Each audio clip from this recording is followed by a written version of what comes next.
It all starts when mom and her baby take the time to get ready first.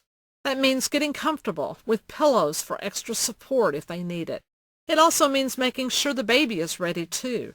If the baby is fussy or crying, try calming him first by holding him skin to skin or rocking or swaying the baby. The champion can help with this.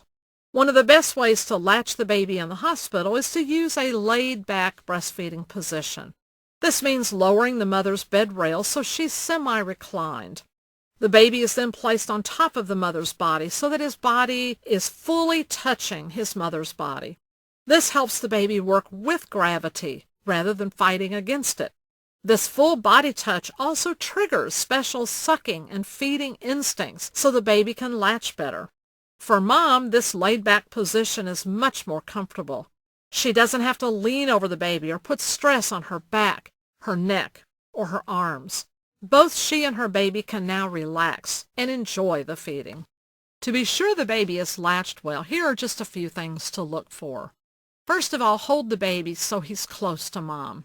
Baby shouldn't have to turn his head to reach mom's breast, just like we as adults do not turn our heads to eat. The baby's head, shoulders, back, and hips will be in a straight line.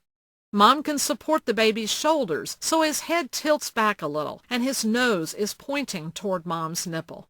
This will help baby open his bottom jaw so he can take in a large amount of the mother's nipple and the dark part behind it. Wait until the baby opens his mouth wide like a yawn, then bring the baby in close to latch. Check for a good latch. If the baby is latched well, it won't hurt or pinch, and mom will be able to hear or see the baby swallow. Mom can check to be sure the baby's nose is touching but not indenting the breast. She should see more of the dark part behind the nipple above the baby's mouth than below it.